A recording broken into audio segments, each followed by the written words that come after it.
ഒരു മഹാക്ഷേത്രം നശിപ്പിച്ചുകൊണ്ടിരിക്കുകയാണ്. പത്മനാഭസ്വാമി ക്ഷേത്രത്തിൻ്റെ കാര്യമാണ് പറയുന്നത് സർ. വൈരനാമം, ഭഗവാന്റെ നാമം, അതായത് നെറ്റിയിലെ ആ തിലകത്തിലുള്ള വൈരങ്ങൾ, ഭഗവാന് ഭക്തർ സമർപ്പിച്ച സ്വർണ്ണ വിളക്ക്, ഇതൊക്കെ നന്നാക്കാൻ എന്ന് പറഞ്ഞത് ശബരിമലയ്ക്ക് സമാനമായ രീതിയിൽ കൊണ്ടുപോകുന്നു, പിന്നെ കാണാതാവുന്നു. 6 മാസമൊക്കെ ആയി പലതും വെളിയിൽ പോയിട്ടെന്നാണ്. ഈ ക്ഷേത്രം മുടിപ്പിക്കാൻ വേണ്ടിയിട്ടുള്ള പദ്ധതി നടക്കുന്നുണ്ടോ തോന്നുന്നല്ലേ? അത് ഒന്നാമത്തെ കാര്യം എന്ന് വെച്ചാൽ, ഈ ക്ഷേത്രത്തിനോട് ഈ ഒരു മലയാളത്തിലൊരു പ്രയോഗമില്ല, അമ്പലം വിഴുങ്ങിയിരുന്നു. അത് ഈ അമ്പലങ്ങളോട്ട് അടുത്ത് നിൽക്കുന്ന എല്ലാവരും ചെയ്യുന്ന ഒരു പണിയാണ്. ഇപ്പോൾ നമ്മളുടെ ഈ അമ്പല കമ്മിറ്റിക്കാരില്ലേ, കമ്മിറ്റിക്കാർ ചെയ്യുന്ന പരിപാടി എന്താ? നല്ല മിക്ക സമിതികളുടെയും കമ്മിറ്റിക്കാർ ചെയ്യുന്ന പരിപാടി എന്താ? നല്ലൊരു ബിസിനസ്സാണിത്. അപ്പോൾ ഈ അമ്പലവുമായിട്ട്, വിശേഷിച്ചും ഈ പത്മനാഭസ്വാമി ക്ഷേത്രം എന്ന് പറഞ്ഞു കഴിഞ്ഞാൽ അവിടെ അവിടുത്തെ ഈ തുടങ്ങിയിട്ടുള്ള കൊള്ളയെന്ന് പറയുന്നത് ഇപ്പോൾ അതിനൊക്കെ ഒരു പരിമിതി വന്നിട്ടുണ്ടെന്നുള്ളതാണ്. അതുകൊണ്ടാണ് ഈ വൈരനാമമൊക്കെ പോകുന്നത്. കാര്യം മറ്റ് പല സ്ഥലങ്ങളിലുമൊക്കെ ശ്രദ്ധകൾ വന്നു, നിരീക്ഷണങ്ങൾ വന്നു, ഇന്ന സ്ഥലത്ത് ഇന്നതൊക്കെ ഉണ്ടെന്നുള്ളത് രേഖ വന്നു, ഡോക്യുമെൻറ്റഡ് ഈ പ്രോപ്പർട്ടികളായി പലതും. അതുകൊണ്ട് എന്ത് പറ്റി? പണ്ടുണ്ടായിരുന്നത് പോലുള്ള കൊള്ള നടക്കാതെ വന്നു. പണ്ട് ഈ പതിറ്റാണ്ടുകളായിട്ടോ നൂറ്റാണ്ടുകളായിട്ടോ എടുത്താൽ തീരാത്തത്ര സംഗതികളോടൊന്ന് പോയിട്ടുണ്ട്. അതിപ്പോൾ നമ്മുടെ മുമ്പിൽ ഇപ്പോൾ രേഖകളൊന്നും ഇല്ലാത്തതുകൊണ്ട് ആര് കൊണ്ടുപോയി എന്ന് പറയുന്നത് ശരിയല്ല. മനസ്സിലായല്ലേ? അതിങ്ങനെ വാരിയെടുത്തുകൊണ്ട് പൊയ്ക്കൊണ്ടിരിക്കുകയായിരുന്നു. സ്വർണ്ണമായിട്ടും രത്നമായിട്ടും വൈരമായിട്ടും ഒക്കെ ഇത് ഇവിടുന്ന് പോയിട്ടുണ്ട്. ഇവിടുന്ന് അടിച്ചു മാറ്റിക്കൊണ്ട് പോയത് ലോകത്തിൻ്റെ പല ഭാഗങ്ങളിലും നിക്ഷേപിക്കപ്പെട്ടിട്ടുണ്ട്. ഇതൊക്കെ എല്ലാവർക്കും രഹസ്യമായിട്ട് അറിയാവുന്ന, അല്ല ഈ പരസ്യമായൊരു രഹസ്യം ഇതൊക്കെ. ഇപ്പം സംഭവിക്കുന്നത് എന്താണെന്ന് വെച്ച് കഴിഞ്ഞാൽ, ഈ നിലവറ വന്നല്ലോ. ഈ നിലവറ വന്നതിന് അതുവരെ ഈ നിലവറയുടെ ഇഷ്യൂ വരെ പത്മനാഭസ്വാമി ക്ഷേത്രത്തിൽ അത്ര വലിയ തിരക്കുള്ള സ്ഥലമൊന്നുമല്ല അല്ലേ? പണ്ട് നമുക്കറിയാം ഒരു ശരാശരി പോക്ക്. പക്ഷേ ആ പത്മനാഭസ്വാമി ക്ഷേത്രത്തിൻ്റെ ഒരു സിഗ്നിഫിക്കൻസ് എന്ന് പറയുന്നത് ഇപ്പോഴും മലയാളി മനസ്സിലാക്കിയിട്ടില്ല. അതിൻ്റെ മനോഹാരിത, അതിൻ്റെ പിന്നിലെ ശാസ്ത്രീയത. ഇപ്പോൾ ഈ അടുത്ത കാലത്ത് നമ്മുടെ മഹീന്ദ്രയുടെ ചെയർമാൻ ആനന്ദ് മഹീന്ദ്ര ഒരു പോസ്റ്റ് ഇട്ടു. അതായത് എനിക്ക് തോന്നുന്നു ഒരു ഉത്തരായണത്തിലേക്ക് മാറുന്ന സമയമാണെന്ന് തോന്നുന്നു, സോൾസ്റ്റൈസിൻ്റെ സമയത്ത് ഈ സൂര്യരശ്മികളെല്ലാം കൂടെ നടുവിലത്തെ അതിലൂടെ വരും. ഒന്ന് ആലോചിച്ച് നോക്കൂ, ഗോപുരത്തിൻ്റെ ജാലകങ്ങളിലൂടെ കടന്നു വരുന്നു. അതായത് എത്ര മാത്തമെറ്റിക്കൽ പെർഫെക്ഷൻ, പ്രിസിഷനാണെന്ന് ആലോചിച്ച് നോക്കും. അപ്പോൾ ഇത് ഗ്രഹങ്ങളുടെ സഞ്ചാരവും സൗരയൂഥത്തിൻ്റെ സഞ്ചാരവും ജ്യോതിശാസ്ത്രം അറിയാതെ ചെയ്യാൻ പറ്റില്ല. ജ്യോതിശാസ്ത്രത്തിൻ്റെ പൂർണ്ണമായ അറിവിൽ അണുവിട വ്യത്യാസമില്ലാതെ, ഒരു രശ്മി വ്യത്യാസമില്ലാതെ സംഗതി നിർമ്മിച്ചിരിക്കുന്ന ഒരു ക്ഷേത്രമാണ്. അതിൻ്റെ സ്ട്രക്ചർ നോക്കണം, അതിൻ്റെ രണ്ടിനെ ഡിവൈഡ് ചെയ്തിരിക്കുന്ന രീതി നോക്കണം. ഇതൊക്കെ പറഞ്ഞു തുടങ്ങി കഴിഞ്ഞാൽ നിൽക്കത്തില്ല. അതുകൊണ്ടാണ് ഞാൻ അതിലേക്ക് കിടക്കാത്തത്. ഉദാഹരണത്തിന് നമ്മൾ ഓരോരുത്തർക്കും ഓരോ രീതിയിൽ ഇതിനെയൊക്കെ കാണാം. അതാണ് ഇതിനൊരു ഭംഗി എന്ന് പറയുന്നത്. നമ്മൾ പത്മനാഭസ്വാമി ക്ഷേത്രത്തിൻ്റെ മുമ്പിൽ പോയി നോക്കുന്ന സമയത്ത് ഈ സംഗീതത്തിൻ്റെ പുസ്തകം കണ്ടിട്ടുണ്ടോ? നമ്മളെ സംഗീത പുസ്തകമുണ്ട്, കർണാടക സംഗീതത്തിൻ്റെ പുസ്തകം എടുത്ത് നോക്കിക്കഴിഞ്ഞാൽ ആദ്യത്തെ ഏത് ബുക്ക് എടുത്ത് നോക്കിക്കഴിഞ്ഞാലും അതിനകത്ത് ഈ മേളകർത്താ രാഗങ്ങൾ വിഭജിച്ചിട്ടുണ്ട്. ഇല്ലേ? 72 എണ്ണം, 36 മനസ്സിലായില്ലേ? ആ അത് 2 രീതിയിലുള്ള ശബ്ദങ്ങളാണ്, ഒന്ന് ചെറുതും ഒന്ന് വലുതുമായിട്ട്.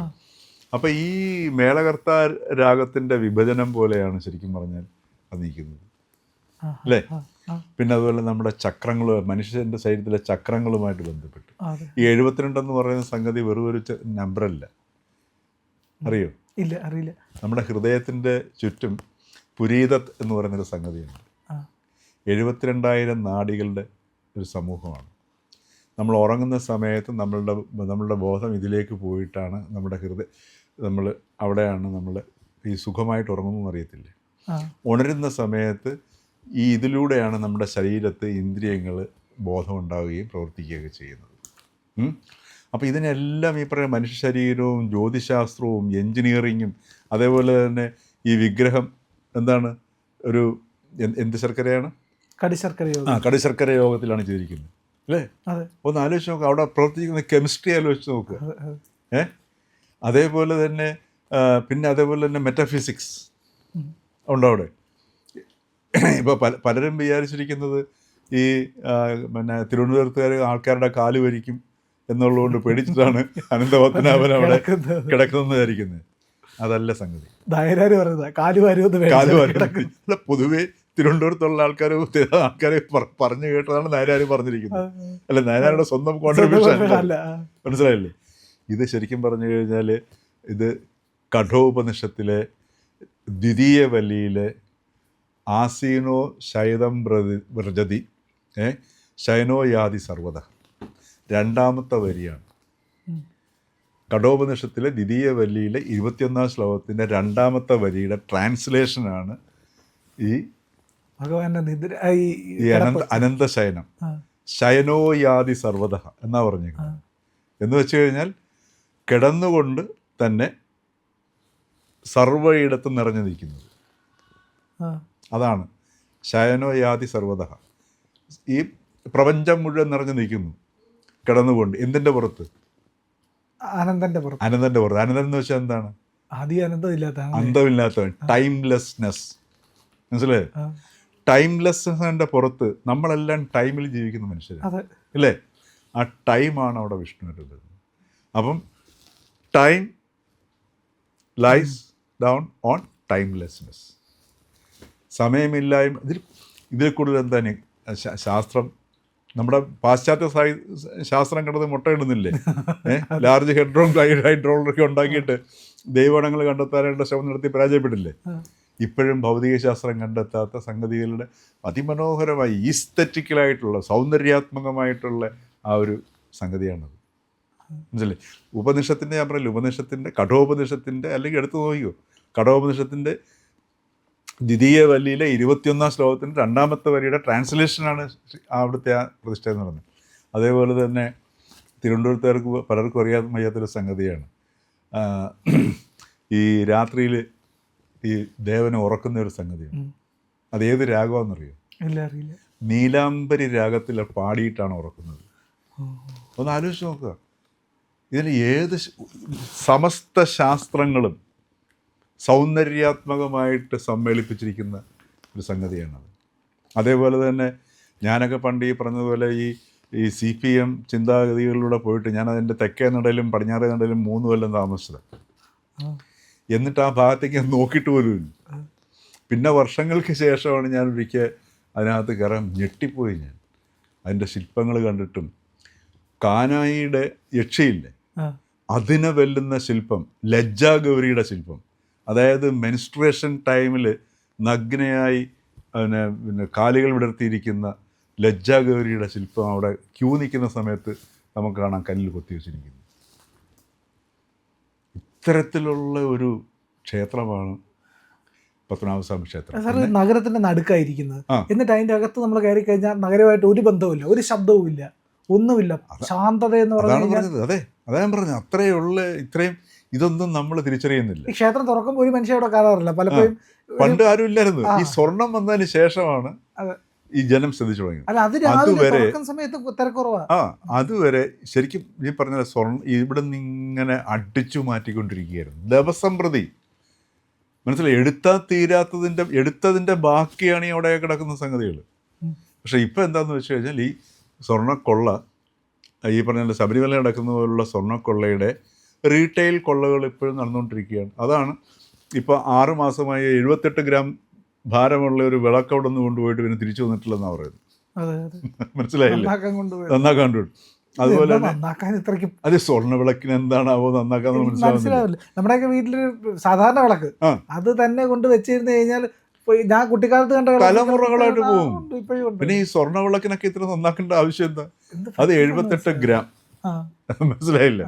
അതേപോലെ തന്നെ വൈരനാമം, ഇതൊക്കെ പോയിട്ട് തിരിച്ചു വരുന്നില്ല. മനസ്സിലായില്ലേ? അപ്പോൾ ഇതൊക്കെ കാണിക്കുന്ന ഇതെന്ന് പറഞ്ഞു കഴിഞ്ഞാൽ ഈ മോഷണ സംഘം പണ്ടേ ഉള്ളതായിരുന്നു ഇവിടെ. എല്ലാവർക്കും അറിയാവുന്നതാണ്, എല്ലാവർക്കും പങ്കുണ്ട്. നമ്മൾ ആരാധിക്കുന്ന പല പിന്നെ കേന്ദ്രങ്ങൾക്കും ഈ മോഷണത്തിനകത്ത് വൻ പങ്കുണ്ട്. നമ്മൾ തുറന്നു പറയാൻ പറ്റാത്തതുകൊണ്ട് പറയുന്നില്ല എന്ന് മാത്രമേ ഉള്ളൂ. അപ്പോൾ ആ ഒരു സംഘം ഇപ്പോഴും അവിടെ തുടരുന്നു എന്നുള്ളതാണ്. ഇത്രയും വലിയ കണക്കുകളും നിരീക്ഷണങ്ങളും CCTVയും സെക്യൂരിറ്റി സംവിധാനമൊക്കെ ഉണ്ടായിട്ട് പോലും ഇപ്പോഴും ആ കൊള്ള തുടർന്നുകൊണ്ടിരിക്കുന്നുള്ളതാണ്. ഇപ്പോൾ എനിക്ക് തോന്നുന്നു DGP ആഭ്യന്തര സെക്രട്ടറിക്ക് ഒരു ഇത് സംബന്ധിച്ച അന്വേഷണം അല്ല ഇത്തരത്തിലുള്ള ഒരു സെക്യൂരിറ്റി അവിടുത്തെ ശക്തമാക്കണം എന്നും പറഞ്ഞിട്ട് ഒരു റിപ്പോർട്ട് കൊടുത്തിട്ടുണ്ടെന്നാണ് എനിക്ക് തോന്നുന്നത് സാർ. അപ്പോൾ അത് ശരിക്കും ഇതും സമൂഹ ശ്രദ്ധയിലേക്ക് വരേണ്ടതാണ്. ഈ ശബരിമല സ്വർണ്ണക്കൊള്ള പോലെ ഇതും ഒരു സമൂഹത്തിൻ്റെ ശ്രദ്ധയിലേക്ക് വരേണ്ട ഒരു സംഗതിയാണ്. ഒരു പ്രോപ്പർ ഓഡിറ്റ് നടത്തി ഒരു പ്രോപ്പർ ഒരു നിരീക്ഷണവും എല്ലാം ഇതുപോലുള്ള സമ്പത്തുള്ള ക്ഷേത്രങ്ങളിലെല്ലാം ആവശ്യമാണ്. വിശേഷിച്ചും പത്മനാഭസ്വാമി ക്ഷേത്രത്തിലും അടിയന്തരമായ ആവശ്യമാണ്. കാര്യം ഈ ശബരിമല ഉള്ളതിനേക്കാൾ വിലപിടിപ്പുള്ള സംഗതികളാണ് ഇവിടെ ഉള്ളത്. ഈ വൈരനാമം എന്നൊക്കെ പറയുന്നത് അമൂല്യമായ രത്നങ്ങളുള്ളതാണ്. മനസ്സിലായില്ലേ? അത് മുഴുവൻ രത്നങ്ങളാണ്. ഈ അനന്തശയനം എന്ന് പറഞ്ഞ സംഗതിക്കകത്ത് മുഴുവൻ രത്നങ്ങളോട് നിറച്ചിരിക്കുകയാണെന്ന് പറഞ്ഞാൽ 108 സാളഗ്രാമങ്ങൾ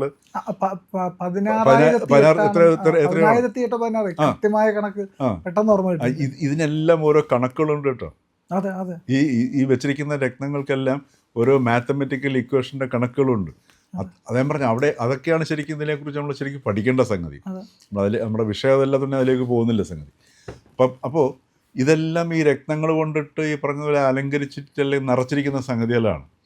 അപ്പോൾ അവിടെ ഈ പറഞ്ഞതുപോലെ ഒരു വളരെ ശക്തമായിട്ടുള്ള എന്താണ് പത്മനാഭസ്വാമി ക്ഷേത്രത്തിലുള്ള സംഗതി എന്നുള്ളത് വളരെ വ്യക്തമായിട്ട് രേഖപ്പെടുത്തി പൊതുജനത്തിനെ അറിയിച്ച് അതിൻ്റെ നീക്കങ്ങളുണ്ടെങ്കിൽ പോലും ഇപ്പോൾ ചില സംഗതികളൊക്കെ ചിലപ്പോൾ ഒരു പക്ഷേ റിപ്പയർ ഉണ്ടെന്നിരിക്കട്ടെ, കാര്യം നമുക്കത് ഒരിക്കലും അത് നിഷേധിക്കാൻ പറ്റത്തില്ല. മനുഷ്യൻ ഇടപെടുന്ന സ്ഥലങ്ങളാണ്. പിന്നെ പ്രകൃതിയിലെ സ്വാഭാവികമായിട്ട് ഒരു സംഗതിയിൽ ക്ഷയിച്ചുകൊണ്ടിരിക്കും, ഭൗതികമായിരുന്നു ക്ഷയിച്ചുകൊണ്ടിരിക്കുമല്ലോ.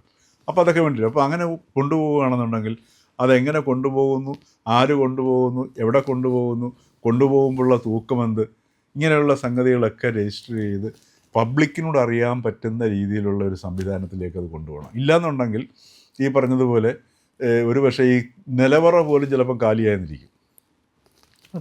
കാര്യം ശബരിമലയിൽ ശ്രീകോവിലിൻ്റെ മുമ്പിൽ നിന്നാണ് ഈ സ്വർണ്ണപ്പള്ളി അടിച്ചുകൊണ്ട് പോയത്. സാധാരണ മോഷണം നമ്മൾ മോഷണം കേട്ടിട്ടുള്ളത് എന്തെങ്കിലും കുത്തിത്തോരനകത്തിരിക്കുന്നേ കൊണ്ടുപോകുന്നു അല്ലേ? ശബരിമല പോലെ ലോക ശ്രദ്ധ ആകർഷിക്കുന്ന ഒരു ക്ഷേത്രത്തിൻ്റെ പുറത്തുള്ള പാളി അടിച്ചുകൊണ്ട് പോയ സംസ്ഥാനമാണ് കേരളം അല്ലേ? അത്തരത്തിലുള്ള രാഷ്ട്രീയ നേതൃത്വമുള്ള സ്ഥലമാണ് കേരളം. അപ്പോൾ അതുകൊണ്ട് ഇവിടെയൊക്കെ ഈ പറഞ്ഞതുപോലെ വളരെ വ്യക്തമായ സുതാര്യമായ ഇത്തരം സാധനങ്ങൾ രേഖപ്പെടുത്തുകയും അവയുടെ നീക്കങ്ങൾ നമുക്കറിയണമല്ലോ. നമ്മുടെയും കൂടെ സംഗതിയല്ലേ ഇത്, അല്ല ഇത് ആരുടെയെങ്കിലും സ്വകാര്യ സ്വത്തൊന്നും അല്ലല്ലോ. അപ്പം എന്തുകൊണ്ട് നമുക്കറിഞ്ഞുകൂടാ? നമുക്കും അറിയണത്. അപ്പോൾ ആ രീതിയിലൊരു സംവിധാനത്തിലേക്ക് ഇതിനെയൊക്കെ കൊണ്ടുപോകേണ്ടതാണ്. അത് പുതിയ സർക്കാർ അത് ശ്രദ്ധിക്കും എന്ന് നമുക്ക് വിചാരിക്കാം. പ്രിയപ്പെട്ട പ്രേക്ഷകരെ, ഞങ്ങൾ ഇന്ത്യ ലൈവ് പതിപോലെ നമ്മൾ പറയുകയാണ്, മാധ്യമങ്ങളിൽ വരാത്ത മറ്റു മാധ്യമങ്ങൾ പറയാത്ത വാർത്തകളാണ് നിങ്ങളുടെ മുന്നിലേക്ക് കൊണ്ടുവരുന്നത്. ഇത് പറയാൻ ഞങ്ങൾക്ക് പ്രേരണയും ശക്തിയും നിങ്ങളാണ്. നിങ്ങൾ ഞങ്ങളുടെ കൂടെ ഉണ്ടാവണം. ഞങ്ങളുടെ ചാനൽ സബ്സ്ക്രൈബ് ചെയ്യണം. നമുക്കൊരു ചാനൽ കൂടിയുണ്ട്, C4N C4N മലയാളം. നമ്മൾ ഈ തെരഞ്ഞെടുപ്പൊക്കെ ആയതുകൊണ്ട് കൂടുതൽ വാർത്തകൾ നമ്മുടെ ഈ പ്ലാറ്റ്ഫോമിൽ തന്നെ കൊടുക്കാൻ കഴിയാത്തതുകൊണ്ടാണ് C4Nൽ പുതിയ വാർത്തകൾ കൊടുക്കുന്നത്. അപ്പോൾ ആ ചാനലും കൂടി ഒന്ന് സബ്സ്ക്രൈബ് ചെയ്യണം. ഇന്ത്യ ലൈവ് ഉറപ്പായിട്ടും ചെയ്യണം. C4N കൂടെ C4N, C എന്ന് പറഞ്ഞാൽ ക്രെഡിബിൾ, ഫോർ N നേഷൻ, രാജ്യം. നമ്മുടെ രാജ്യത്തിന് വേണ്ടിയാണ്. രാജ്യം വിട്ട് ഒരു കാര്യവും ഇന്ത്യ ലൈവിനില്ല. അതുകൊണ്ട് ഞങ്ങളുടെ കൂടെ ഉണ്ടാവണം എന്നുകൂടി അഭ്യർത്ഥിക്കുന്നു.